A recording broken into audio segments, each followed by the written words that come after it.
Boa tarde a todos. Agradeço a oportunidade da tarde de hoje. Para mim foi um grande aprendizado conhecer um pouquinho da vida de Teresa de Ávila. Ela era uma freira da Igreja Católica, era chamada de a freira peregrina, era uma mestra da oração. Ela se reconhecia muito pecadora. Teresa dizia que a vida de oração levava ao autoconhecimento. Teresa comparava a alma humana a um diamante. À medida que nós buscamos o autoconhecimento, vamos lapidando esse diamante que existe em nós. Era também conhecida como a mística da Igreja. E eu fui buscar no dicionário o significado de mística. Dizer que alguém é místico é insinuar que a pessoa tem visões, experiências de estado alterado de consciência. Hoje é definido por espiritualidade, para se referir ao caminho de busca e aprofundamento da intimidade com o divino. É aquele que tem contato com a divindade através da experiência direta ou intuitiva. Agora eu trago a biografia de Teresa. Teresa nasceu Teresa de Cepeda e Almada, em 28 de março de 1515, em Gota Rendura, província de Ávila, Espanha, e desencarnou em Alba de Tormes, Salamanca, em 4 de outubro de 1582. Teresa foi uma brilhante escritora. Suas obras são baseadas em realidades vividas por ela mesma. Seus livros são doutrinas sólidas de vida interior, caminho seguro para quem quer buscar a Deus. Teresa tinha uma visão de Jesus profundamente enraizada no Evangelho. Trago aqui algumas obras de Teresa: Vida, uma autobiografia, Caminho da Perfeição, Castelo Interior ou Moradas, Conceitos de Amor, Exclamações, Cartas e Poema. Teresa foi canonizada em 1622 e em 27 de setembro de 1970, o Papa João Paulo VI conferiu-lhe o título de doutora da Igreja, devido à sua singular contribuição como mãe mestra da vida espiritual. Teresa tocava os corações das pessoas de maneira simples e verdadeira ao falar do amor de Deus, e que todas as pessoas chegariam a Deus a partir do momento que buscassem Deus em si mesmas. Teresa tinha um profundo amor por Jesus, por Deus. Teresa, ela desde pequenininha, ela gostava de histórias religiosas, histórias de santos, porque a sua mãe era uma mulher muito fervorosa, tinha uma fé muito grande nos santos, e a ensinou desde pequenininha a ler, a escrever. E Teresa tem uma história curiosa, que aos 7 anos, ela pegou o irmãozinho de 5 e fugiram de casa, pedindo a Deus que lhes permitissem dar a vida por Cristo. Só que um dos tios encontraram já fora das muralhas da cidade. Eles foram resgatados e devolvidos à mãe, que já estava muito aflita. Então, desde pequenininha, ela trazia essa consciência de fé, de caridade, de amor ao próximo e de amor a Jesus. Aos 15 anos, Teresa vai estudar no convento das Agostinianas de Ávila. Ela foi, só que ela adoeceu e teve que voltar para casa, e começou a pensar seriamente na vida religiosa a partir do momento que ela começou a fazer a leitura das cartas de São Jerônimo, cujo fervoroso realismo encontrou eco em sua alma delicada. O pai de Teresa não queria que ela seguisse o caminho religioso, não queria que ela fosse freira, e havia pedido para que ela entrasse no convento só após a sua morte. Mas, aos 20 anos, ela foge de casa novamente e se apresenta no convento da Encarnação das Carmelitas, em Ávila. E ela vai decidida a não voltar mais, e aí o pai se rende à vocação de Teresa. Teresa fica durante 1 ano no convento e ela adoece. Ao adoecer, ela recupera e professa os votos dela. Então ela professa os votos com 21 anos. Logo após ela professar os votos, ela cai doente. A enfermidade piora. Em algumas biografias que eu fiz a pesquisa, diz que Teresa tinha malária, paludismo, né? Malária, que naquela época era uma coisa muito forte naquela região. E Teresa piora muito dessa enfermidade, foi desenganada, sofreu demais, muito mesmo, mas suportou o sofrimento com coragem, com fé, com esperança, graças a um livrinho que seu tio a presenteara, que chama O Terceiro Alfabeto Espiritual, do padre Francisco de Osuna. E neste livro tinha a prática da oração mental, e Teresa seguiu as instruções certinho, e orava, meditava e entrava em comunhão com Deus a partir da disciplina e da fé, que era muito fervorosa, que ela tinha. E após 3 anos, ela recuperou a saúde e retornou ao convento do Carmelo. Teresa tinha um espírito muito inquieto. Ela sentia que era preciso fazer alguma coisa, ajudar o espírito do cristianismo e a reformar a igreja. Tanto é que ela foi a fundadora da Congregação das Carmelitas Descalças. E interessante que Carmelitas Descalças não porque andavam descalças, mas porque elas tiraram os sapatos e andavam de sandálias. Naquela época os sapatos tinham uma conotação interessante, mas elas tiraram os sapatos e andavam de sandálias. E ela fundou não só a Congregação das Carmelitas Descalças feminina, mas também para homens. E teve um grande aliado que foi João da Cruz, que a ajudou. No total, Teresa de Ávila fundou, ainda em vida, em torno de 35, 36 conventos. Bom, o cenário que Teresa veio ao mundo e que ela vivia eram tempos de grandes contradições. Havia uma grande batalha entre a luz e as trevas. A ideia dominante era de um Deus muito terreno, muito material e imediatista, a ser conquistado e defendido a ferro e fogo, ao tinir das moedas e das armas. As trevas morais enegreciam as consciências humanas e mergulhavam toda a Europa em densa noite de obscurantismo e de violência. A Inquisição, revitalizada e desbordada, oprimia, matava e torturava impunemente. Mas Teresa mantinha a fé inabalável em Deus, mostrando que Deus é um Pai misericordioso e bom, e que todos os seres poderiam chegar até Ele, até esse Deus amoroso, por meio do autoconhecimento. Teresa de Ávila dizia: para Deus não existem pecadores, e sim filhos pródigos, que ao voltarem encontram lugares certos à mesa e colo carinhoso para os receber. Porque, segundo Jesus, há mais festa e alegria no céu por um pecador que se arrepende do que por todos os justos que ali estão. Dizia também: o ser humano não pode ser nunca descartável, deve ser amado. Deus o criou à sua imagem e semelhança, e tem feito dele a sua morada preferida, o seu castelo interior, onde ele mora não como escravo, mas como rei e príncipe.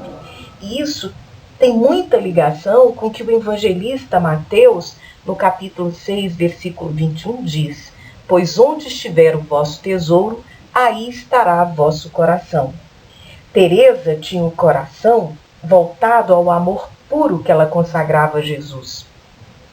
Consequentemente, toda a sua força, toda a sua energia estava voltada para Deus e para Jesus.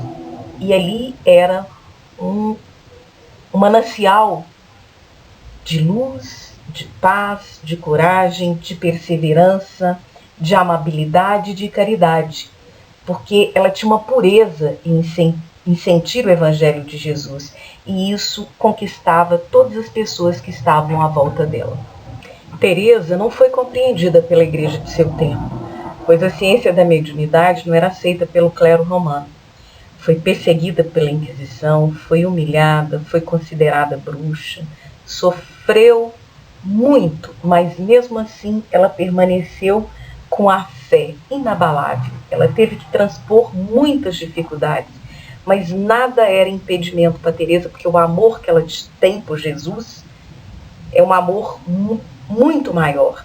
Então era o que dava o sustento para aquela alma ser firme, corajosa e perseverante nos objetivos que ela tinha. Foi um espírito de muita luz. Trabalhou incessantemente levando o Evangelho de Jesus às pessoas. Fundou conventos, construiu asilos, orfanatos e hospitais. Foi uma freira peregrina. Ela saía muitas vezes sozinha e quando ela tinha companhia era de 2, 3 freiras. Passava fome, ela tinha problema de saúde. Toda sorte de dificuldade nesses caminhos, imagina no século XVI, as dificuldades, as distâncias a serem vencidas, os invernos rigorosos, mas nada disso abatia Teresa. Ela queria que todas as pessoas conhecessem Jesus. E tem uma história contada por Chico Xavier sobre Teresa de Ávila que é muito interessante. Começa assim: certa vez, buscando a colaboração de um senhor de terras, muito rico, que lhe havia prometido auxílio, seguindo a pé pelos caminhos do campo, viu que uma tempestade estava se formando porque as nuvens carregadas se aproximavam ameaçadoras. Apressou o passo, mas para chegar até a fazenda, ela tinha que atravessar um rio. Infelizmente não deu tempo. A tempestade desabou, mas mesmo assim ela não se intimidou e procurou atravessar pelo lado mais raso do rio. Como ela tinha uma fé inabalável, ela rogou a Jesus que a ajudasse. Só que na luta desesperada de chegar do outro lado do rio, porque a água já estava ficando forte, e vencer as águas, ela vislumbra Jesus, que lhe dá o braço e a agarra pela mão.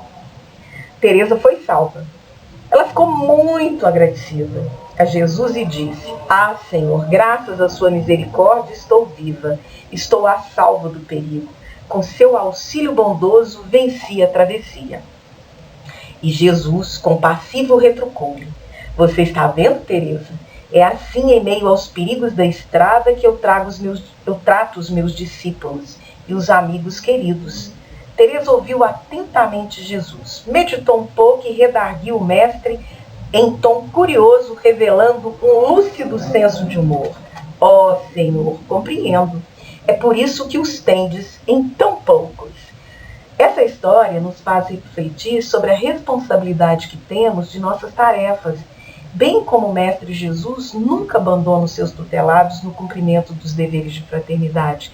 É importante que a gente tenha essa fé inabalável, porque Deus e Jesus nunca nos abandonam. Nós, muitas vezes, é que desviamos o curso da nossa vida. Mas Deus está ali, o Pai amoroso, sempre de braços abertos para receber o filho que retorna, o filho pródigo.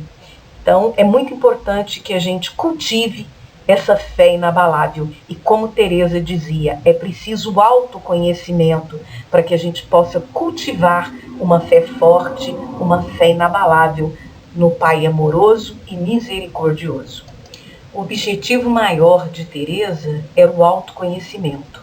Possuidora de extraordinária mediunidade de cura, de vidência, de audiência, de desdobramento, de efeitos físicos, de psicografia. Quando ela estava orando ou meditando, ela levitava muitas vezes e causava constrangimento junto às suas companheiras de convento que não entendiam o que acontecia com ela.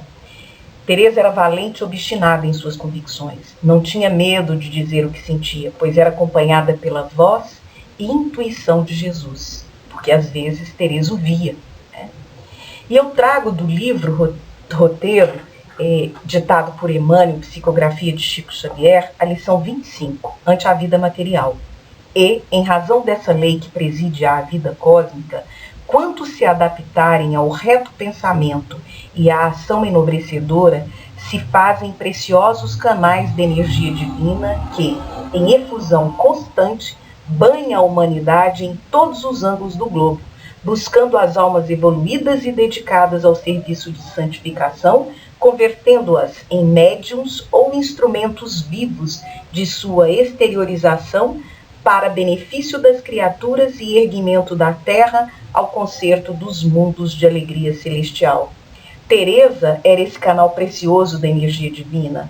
Ela trouxe luz àquele cenário tão obscuro do século XVI. Pela fé e pela convicção que ela tinha, ela foi valente no meio de pessoas que a consideravam louca, bruxa, sob a ação de um demônio, e ela mesmo assim, ela mantinha firme, convicta do que ela sentia, porque ela sempre era acompanhada pela intuição divina. O Castelo Interior ou Moradas é o livro de Teresa estudado até hoje, é considerado a obra-prima dela. Esse livro transmite a doutrina espiritual de Teresa de Ávila e, ao mesmo tempo, reflete sua experiência pessoal. Teresa faz uma análise da psique humana. Um castelo dividido em várias moradas foi a comparação que Teresa de Ávila utilizou no século XVI para descrever os sucessivos estágios que a alma percorre no seu caminho em direção a Deus. E em linguagem metafórica, ela compara a viagem interior com os compartimentos de um castelo. Ela tinha essa perspicácia de que ela não podia revelar tudo o que ela via, porque num século onde as pessoas achavam que ela era bruxa, que ela tinha parte com o demônio, que o que ela vinha não era de Deus, ela teve essa intuição de fazer a comparação da busca interior com o castelo, ou seja, para que nós possamos chegar ao centro deste castelo e chegar até Deus, nós vamos ter que passar por vários compartimentos, vamos ter que vencer vários obstáculos, mas se a gente chega ao centro, a gente vai deparar com a centelha divina, que é Deus. Então é um exercício de autoconhecimento, é um exercício que nós precisamos fazer, que muitas vezes a gente começa e não termina, mas é necessário essa força, essa disciplina, essa vontade, esse bom ânimo para que a gente possa chegar ao centro do castelo e encontrar a Deus. Eu trago do livro Lições de Luz, psicografado por Alda Maria, pelo espírito de Miranês, o seguinte sobre o autoconhecimento. O autoconhecimento exige que o indivíduo, inicialmente, reconheça os pontos onde concentra em si mesmo as energias consequentes de seus desvios morais, reconhecimento que desenha naturalmente um programa de atividades que deve ser seguido para que possa alcançar êxito em seu tentame. Na verdade, nós precisamos ter disciplina até mesmo para nos autoconhecer. Porque se autoconhecer é mexer com sentimentos que muitas vezes nós nem sabemos que existem em nós. E só com disciplina nós vamos dar os primeiros passos rumo a nós mesmos.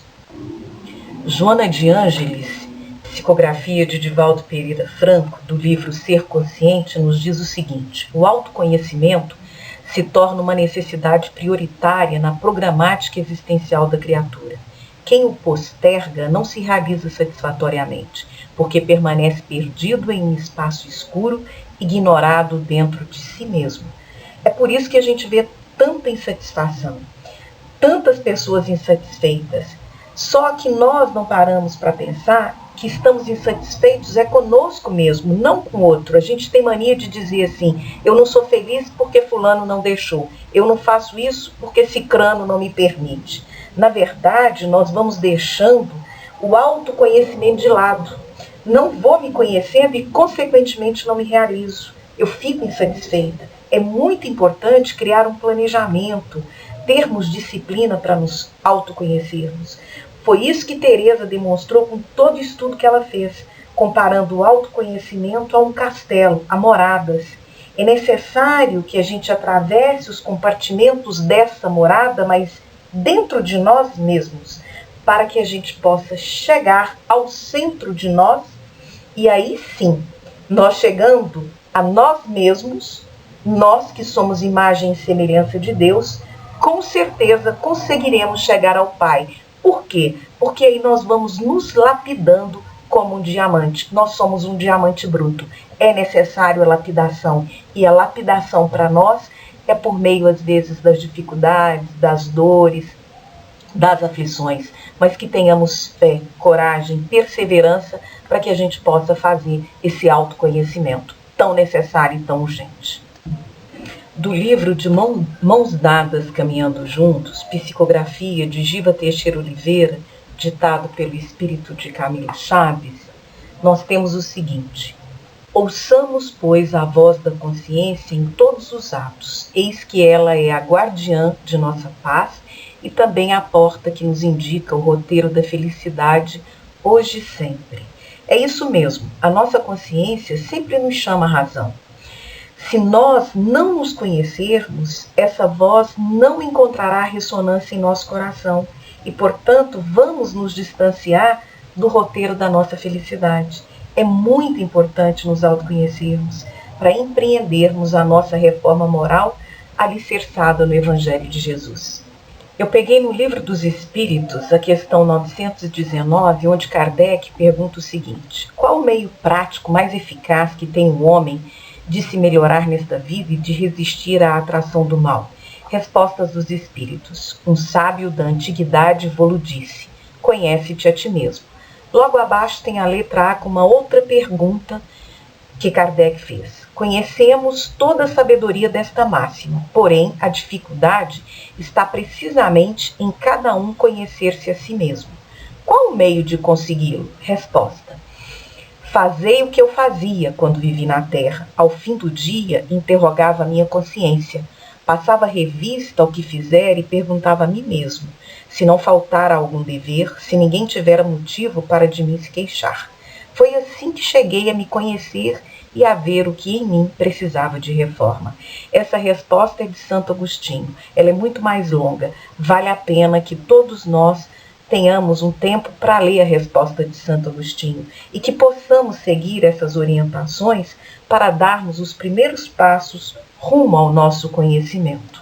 Eu trouxe uma mensagem do espírito de Teresa d'Ávila, psicografia de Francisco Cândido Xavier. O mundo é cerâmica sublime em pleno cosmos. A carne é o barro, o espírito é o oleiro. Cada homem plasma seu destino de acordo com a própria vontade. Há quem fabrique ânforas para o vinho do Senhor, e há os que modelam crateras para a cicuta do espírito. Companheiro da terra, faze da existência um vaso sagrado em que a divina bondade se manifeste. Na pobreza ou na abastança, na felicidade ou na desventura, não te esqueças de que a vida corpórea é divina argila em tuas mãos. Olha a nossa responsabilidade. A vida corpórea é divina argila em nossas mãos. Que saibamos modelar as nossas vidas, que saibamos fazer da nossa vida um vaso sagrado onde a divina bondade possa se manifestar. Eu trouxe do blog Espiritismo Jesus um texto que tem tudo a ver com o nosso estudo da tarde de hoje, que diz o seguinte: a consciência tranquila é um bálsamo ainda por poucos conquistado aqui na Terra. Mobilizemos assim todas as nossas forças no sentido de construirmos estratégias que nos conduzam rumo a este oásis. Evangelho, meditação, oração e vigilância. Auto-perdão perante nossas quedas. Perdão das ofensas quando for o outro a tropeçar. Compaixão, perseverança, fidelidade até o fim. E que possamos dizer com Emmanuel: é preciso morrer para o mundo para que o Cristo viva em nós. Que por meio da meditação, da oração, do sentimento de amor ao próximo, da compaixão, da perseverança e da fé inabalável, nós consigamos sentir o Cristo vivendo em nós. Nós trouxemos do André Luiz, do livro Mecanismo da Mediunidade, o seguinte: A mente centralizada na oração pode ser comparada a uma flor estelar, aberta ante o infinito, absorvendo-lhe o orvalho nutriente de vida e luz. Aliada à higiene do espírito, a prece representa o comutador das correntes mentais, arrojando-as à sublimação. E Bezerra de Menezes, psicografia de Divaldo Franco, nos diz o seguinte: orar é abrir a alma para Deus, esvaziando-a das paixões e das fixações negativas, para que Deus preencha este espaço com plenitude e consigamos alcançar a meta da oração, a paz interior. E a gente só vai conseguir essa paz interior a partir do momento que nós assumirmos a responsabilidade do nosso autoconhecimento. Então, que possamos abrir a nossa alma para Deus, esvaziando-a dos sentimentos menores, das paixões, do negativismo, da intolerância, e que possamos realmente nos conhecer e, por meio da oração, possamos atingir esse oásis de vida e luz.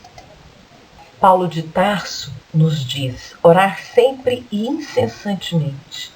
Que possamos criar o hábito de orar não só para pedir, mas para apaziguar, para encontrar nosso Deus interno. Orar para sermos profundamente felizes. E Emmanuel nos diz no livro Pensamento e Vida o seguinte: dispomos na oração do mais alto sistema de intercâmbio entre a terra e o céu. Pelo divino circuito da prece, a criatura pede o amparo do Criador e o Criador responde à criatura pelo princípio inelutável da reflexão espiritual, estendendo-lhe os braços eternos, a fim de que ela se erga dos vales da vida fragmentária para os cimos da vida vitoriosa. E Teresa de Ávila dizia isso. Ela dizia que a vida de oração levava ao autoconhecimento. Então, que possamos conectarmos ao Criador por meio da oração e assim orarmos incessantemente para encontrar o nosso Deus interno.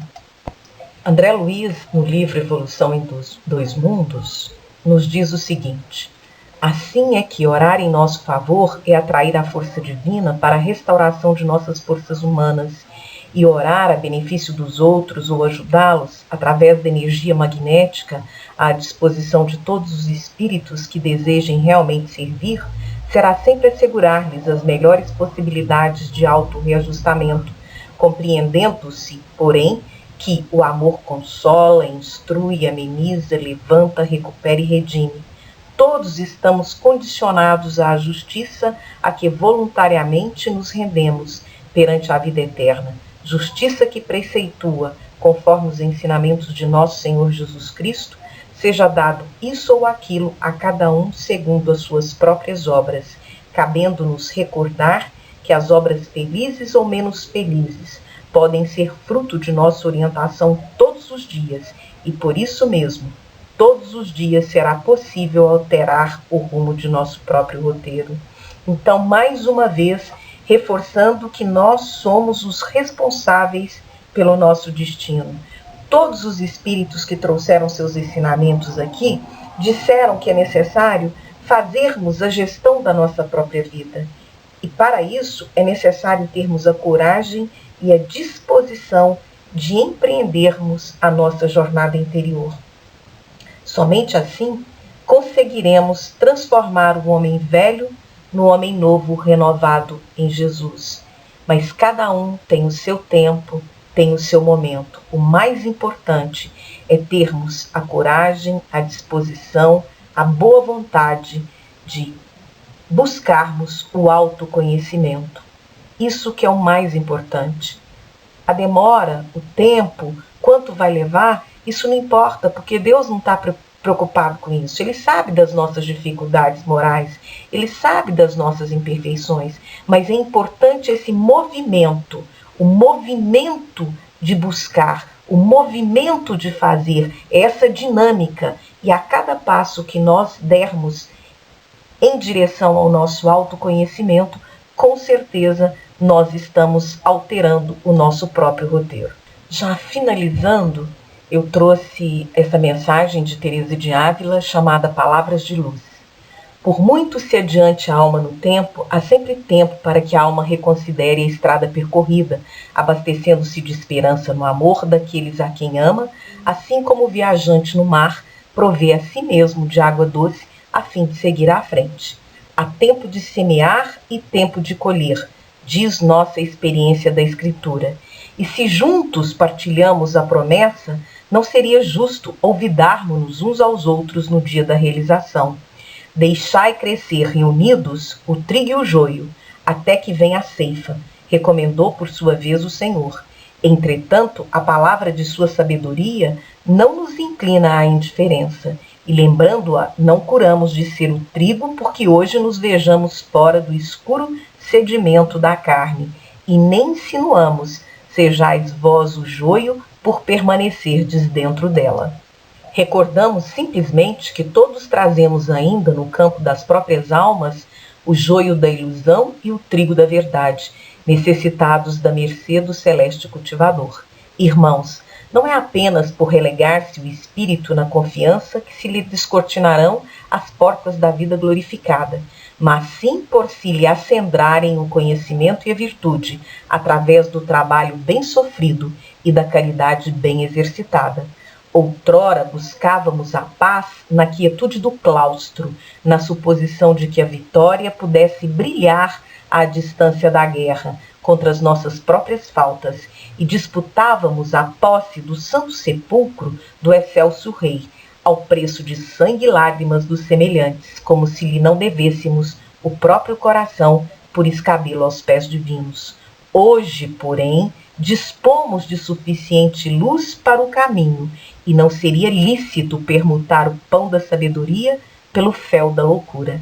Enquanto os séculos de sombra e impenitência se escoam no pó do mundo, preparai nesse mesmo pó, erigido em tabernáculo de carne, os séculos futuros, em que nos reuniremos de novo para exaltação do triunfo eterno. Enalteçamos o sacrifício, aprendendo a renunciar para possuir, a perder para ganhar e a morrer para viver. Por algum tempo ainda padeceremos o cativeiro das nossas culpas e transgressões, mas em breve, aceirando o trilho escabroso e bendito da cruz, exalçaremos diante da majestade divina a nossa libertação para sempre. Que o Senhor seja louvado. Teresa d'Ávila, Instruções Psicofônicas, por meio de Francisco Cândido Xavier, em 14 de outubro de 1954. Deixo aqui as referências que foram utilizadas para o estudo e digo que vale a pena realmente conhecer a vida de Teresa d'Ávila, porque Teresa é um testemunho de como podemos ir atrás do que é essencial, de não nos acomodarmos e usar a disciplina, a oração e a busca interior como formas de chegar a Deus e à nossa felicidade. Continuo aqui ainda as referências. Agradeço mais uma vez a oportunidade do estudo e rogo ao Pai Maior que nos dê essa coragem, essa disposição e essa vontade de empreendermos essa jornada interior. Que Jesus nos ampare, nos abençoe, hoje, agora e sempre.